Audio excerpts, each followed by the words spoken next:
প্রিয় দর্শক, আওয়ামী লীগের আমলে গঠিত ইউনিয়ন পরিষদের বাতিলের দাবি বিএনপির।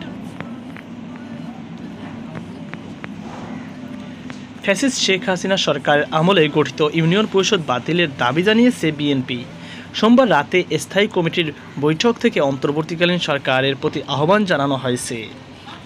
বৃহস্পতিবার বিএনপির মহাসচিব মির্জা ফখরুল আলমগীর স্বাক্ষরিত এক বিজ্ঞপ্তিতে জানানো হয়। এতে বলা হয়, স্থায়ী কমিটির সভায় ফ্যাসিস্ট হাসিনা সরকারের আমলে গঠিত ইউনিয়ন পরিষদ বাতিল করার আহ্বান জানানো হয়। বিএনপি মনে করে, প্রহসনের মাধ্যমে গঠিত ইউনিয়ন পরিষদ শেখ হাসিনা সরকারের হাতিয়ার হিসেবে ব্যবহার করা হয়েছে। এই ইউনিয়ন পরিষদ বহাল রেখে অবাধ, সুষ্ঠু, নিরপেক্ষ জাতীয় সংসদ নির্বাচন সুষ্ঠু হবে না। ছাত্র জনতার আন্দোলনের পর অন্তর্বর্তীকালীন সরকারের ক্ষমতা এসে সিটি কর্পোরেশন, জেলা পরিষদ ও উপজেলা পরিষদ ভেঙে দিয়ে সেখানে প্রশাসক নিয়োগ দেয়। সোমবার রাতে দলের ভারপ্রাপ্ত চেয়ারম্যান তারেক রহমানের সভাপতিত্বে এই বৈঠক হয়।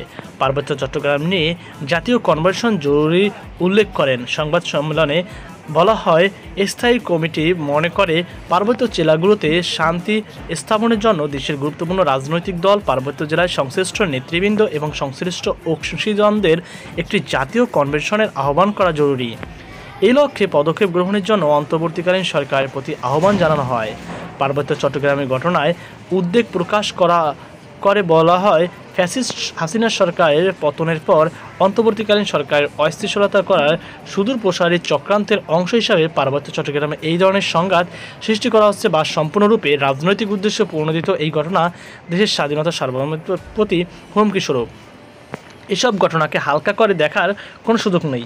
মাজারে হামলা ও মবলিসিং ঘটনা প্রসঙ্গে স্থায়ী কমিটির সবাই মনে করে, পতিত ফ্যাসিস্টবাদ সরকার ক্ষমতায় ফিরে আসার জন্য পরিকল্পিতভাবে দেশের বিভিন্ন জায়গায় মাজারে হামলা, ভাঙচুর, মবলিসিংয়ের মতো ঘটিয়ে শিল্পাঞ্চল ও ধর্মীয় প্রতিষ্ঠানে ভীতিকর পরিস্থিতি সৃষ্টি করছে, দেশকে নৈরাজ্যের দিকে ঠেলে দেওয়ার চেষ্টা করছে। বিএনপির স্থায়ী কমিটি মনে করে, এ বিষয়ে সরকারের উদ্যোগ সকলে গণমাধ্যমে জনসচেতনতা সৃষ্টি করা এবং সকল দেশপ্রেমিক রাজনৈতিক দলগুলোর প্রচারণা বাড়ানো প্রয়োজন। সবাই এসব সমাজবিরোধী ঐক্য বিনাশী কর্মকাণ্ডের তীব্র নিন্দা জানিয়ে অবিলম্বে দায়ী ব্যক্তিদের চিহ্নিত করে আইনের আওতায় নিয়ে আসা জরুরি বলে মনে করেন তারা। স্থায়ী কমিটির সম্প্রতি বাংলাদেশে অনুপ্রবেশকারী উল্টো করে ঝুলিয়ে সোজা করা হবে বলে ভারতের কেন্দ্রীয় স্বরাষ্ট্রমন্ত্রী অমিত শাহ যে হুমকি দিয়েছেন তার তীব্র নিন্দা জানানো হয়। দুই দেশের জনগণের মধ্যে সুসম্পর্ক বজায় রাখার জন্য অন্তরায় হিসাবে কাজ করার বিষয়ে ভারতের কেন্দ্রীয় মন্ত্রী ও নেতৃবৃন্দকে এই ধরনের মন্তব্য থেকে বিরত থাকার আহ্বান জানানো হয়।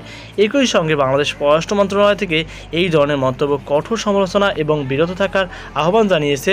বিএনপির স্থায়ী কমিটির সন্তোষ প্রকাশ করেছে বলে সংবাদ বিজ্ঞপ্তিতে জানানো হয়।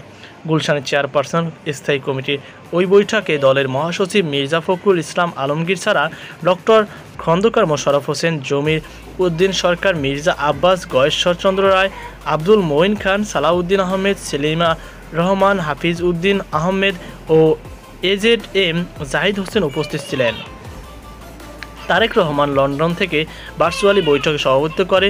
বিদেশে থাকায় আমির খসরু মাহমুদ চৌধুরী ও ইকবাল হাসান মাহমুদ টুকু এবং ঢাকার বাইরে থাকায় নজরুল ইসলাম খান বৈঠকে অনলাইনে যুক্ত ছিলেন। তো প্রিয় দর্শক, এই ছিল আমার সর্বশেষ আপডেট। সকল বাংলা আজকে পর্যন্ত। আল্লাহ হাফেজ।